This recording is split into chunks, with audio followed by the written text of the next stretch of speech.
What is going on, YouTube? My name is Nick, and welcome back to another episode of the Good Schmidt podcast.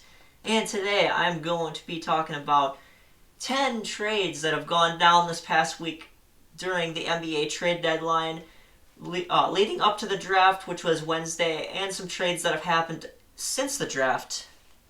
So I'm going to begin with the first trade, which happened on Sunday, where the Oklahoma City Thunder traded their point guard Dennis Schroeder to the Los Angeles Lakers for the 28th pick in the NBA draft, which was eventually traded to Minnesota, and they took Jaden McDaniels with that pick. I will get to that later, but the main component of this trade was Dennis Schroeder to the Lakers from Oklahoma City.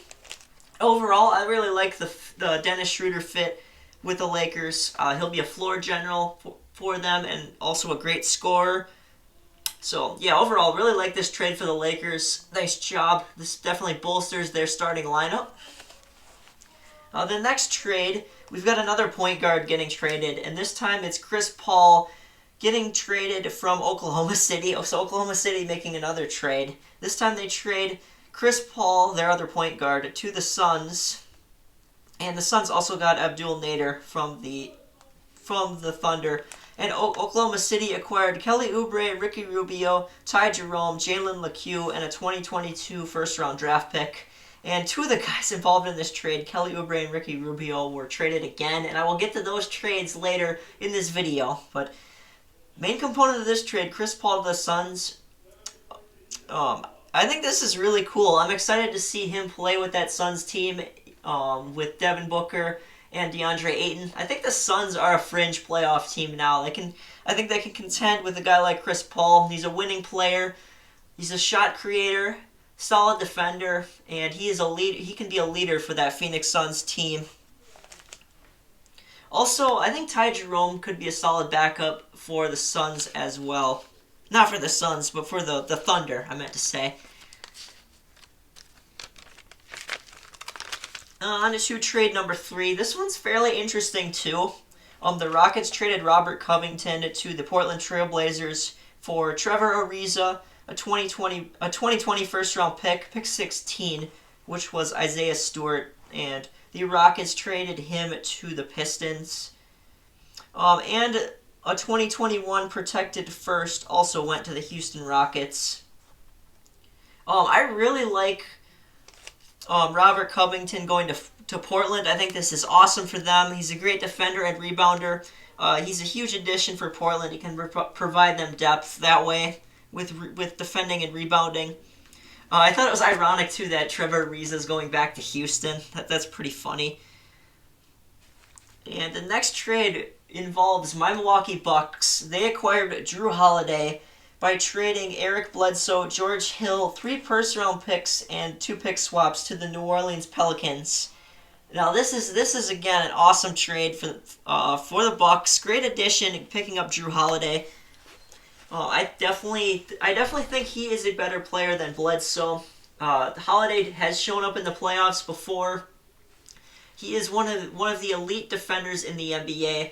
He's been on multiple all-defensive teams. He made an all-star team back when he was with Philly. And like I said, he shows up in the playoffs, and not only that, he is a very solid player in the regular season. And a great scorer as well. Huge addition for the Bucks. He'll be a nice piece to that team for sure. And the Pelicans got significant draft compensation from the Bucks. That'll be really nice for their future. And they also, as a bonus, got Eric Bledsoe and George Hill. So they have a lot of depth at the 1 position now, due to the Pelicans.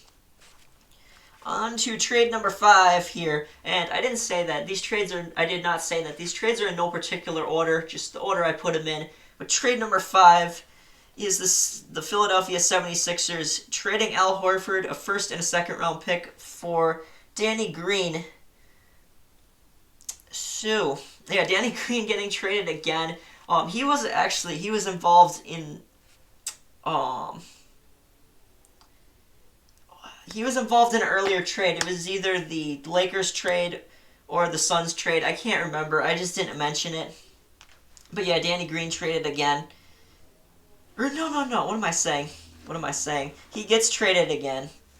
Yes, he got traded again. The Lakers traded him to the Thunder as a part of the Dennis Schroeder trade. I forgot to mention that, yes. So, yes, Danny Green getting traded again.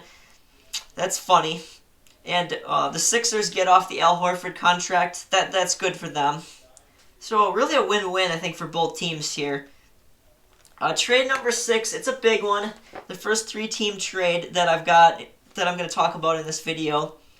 So, the first player getting acquired is Enes Kanter, getting acquired by the Portland Trail Blazers from Boston. I really like this for Portland. This is nice. They get a big man off the bench for depth. And then the rest of this trade involves Portland sending Mario Hezonja, draft bust, and the 30th pick Desmond Bane to the Grizzlies. Really nice prospect the Grizzlies are getting in Desmond Bane. And then the Celtics are going to get future draft compensation from the Grizzlies. So, very interesting trade there. On to the next trade, trade number 7, where Dallas is sending Seth Curry, Stephen Curry's brother, to the 76ers for Josh Richardson and the 36th pick in the draft, who would become Tyler Bay. A little surprised that Dallas traded Seth Curry, but they do get Josh Richardson and Tyler Bay in return. Richardson's a solid defender. Definitely will help Dallas in that department. And Philly's getting a shooter off the bench in Seth Curry. So again, I think this trade is a win-win. One of the 2 trades that's a win-win where one team doesn't outright win the trade. So that is good for both teams. Moving on here to trade number 8, where Ricky Rubio is returning to Minnesota. He is being traded from, once again, guess who? Oklahoma City, trading him to Minnesota, along with picks 25 and 28 for pick 17. So Oklahoma City gets pick 17 in that deal.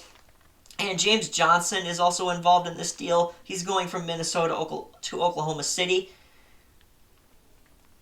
As far as the draft picks go in this trade, pick 25, which originally went to Minnesota, was traded to the Knicks, and they picked Emmanuel Quigley. So that pick is out of this trade now. Pick 28, Minnesota did use, and they selected Jaden McDaniels, who I had mentioned in a previous trade. I think this is a really nice pick for Minnesota. They get a young prospect in Jaden McDaniels. And then pick 17 to Oklahoma City, they took Aletsky Pufazevsky. His name is hard to pronounce, so they get an overseas prospect in that deal. I think it's real. Okay, so my thoughts on this trade. I think it's really cool that Ricky Rubio is returning to Minnesota. That's good for the fans. Like I said, Jaden McDaniels is a good prospect that Minnesota is acquiring.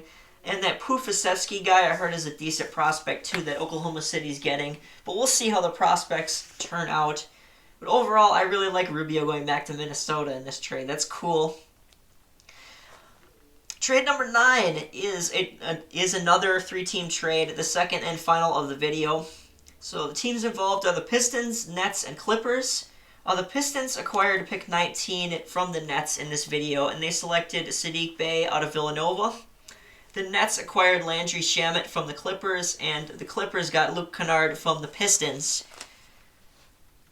So the Nets getting Shamet here, really huge. They get a 3-and-D player off of their bench. I really like Landry Shamet, and I think he's definitely going to help the Nets a whole lot. Huge addition for them. Luke Kennard's a solid pickup for the Clippers, and then the Pistons get a promising young prospect in Sadiq Bey. And on to our final trade, which I believe just happened today, which was Kelly Oubre getting traded once again.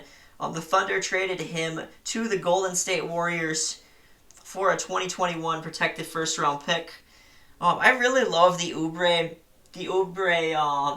fit with Golden State. So you're gonna roll out a lineup with him, Curry, Wiggins, and Draymond. That's going to be pretty cool to watch. And as well as James Wiseman, the number 2 pick overall, who is going to play the 5. So adding Oubre definitely strengthens the Warriors. It's a really cool, that'll be a really cool team to watch now that they acquired Kelly Oubre. Definite win for the Warriors. And then Oklahoma City, once again getting another draft pick. 2021 protective first. Oklahoma City is just stacking on draft picks during this trade deadline. I think they went a little too crazy trading Oubre. I would have liked to see them keep him. I think he was a solid addition for them, but they traded him to the Warriors, so I think is an even better team for him to be on. So I'm just going to go through each trade and say who I believe the winner is. So for the first trade, Dennis Schroeder, the Lakers. The Lakers definitely win this trade, getting Dennis Schroeder, because he's a good floor general and he'll be a great scorer for them, I believe. The Suns definite win in this trade because they got Chris Paul. He'll be a leader for them, and Oklahoma City already traded away two of those guys, Kelly Oubre and Ricky Rubio, who were in that trade originally. Trade number 3. Portland definite winners because they got Robert Covington. The Rockets already traded away the 16th pick, so that hurts them in that trade. Trade number 4, I think both teams definitely got what they wanted. The Bucks got Jrue Holiday, a better player than Bledsoe, and the Pelicans got some depth at point guard, but most of all they got a lot of draft picks. So their future is looking bright in New Orleans. The next trade, win-win, I think. The Sixers got off the Al Horford contract, and the Thunder got more draft picks, and they got Danny Green, who can be a leader for them if they need him. And they got Danny Green. So, yeah, he doesn't really factor in. It's more so the picks. So, win-win there. For the 3-team trade, Portland a winner here because they got Enes Kanter back. He helped lead the Blazers to the Western Conference Finals a couple of years ago. He's a solid center. Good addition for them. The Grizzlies, I wouldn't say they lost the trade necessarily. We don't know because we don't know how Desmond Bane's going to turn out. And also we don't know what picks the Celtics are going to get from the Grizzlies. So no winner in trade number 6, actually.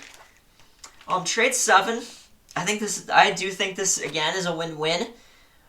Dallas getting some defensive help in Josh Richardson, and then Philly getting shooting in Seth Curry. And then trade number 8, I'd say Minnesota's a winner. They get an old fan favorite, an old buddy back in Ricky Rubio. And they also get Jaden McDaniels. So I'm gonna say Minnesota is the winner of this trade. Trade number 9, the second 3-team trade. I would say the Nets win here. They got Landry Shamet, really, really solid shooter. The other teams didn't do too bad either in that trade. And then trade 10, I definitely think the Warriors win it, getting Kelly Oubre. And we don't know who the Thunder are going to pick yet with that protected first. So for right now, the Warriors win that trade, acquiring Kelly Oubre. So those were the 10 trades that I decided to go over in this video. Hope you all enjoyed these NBA trades. Let me know your thoughts on each one and who you think came out on top at the moment. And like I said, it could change because some of these draft picks are for future years. So once again, my name is Nick, and this has been the Good Schmidt Podcast. I hope you all enjoyed, and I will see you all in my next one. Bye, everybody, and have a great rest of your day. What's going on, everybody? This is a future Nick here. So since I recorded that video on Friday, yesterday, there has been a lot of free agency signings and some more trades, and I will cover those in my next video. Bye, everybody. I'll talk to you then.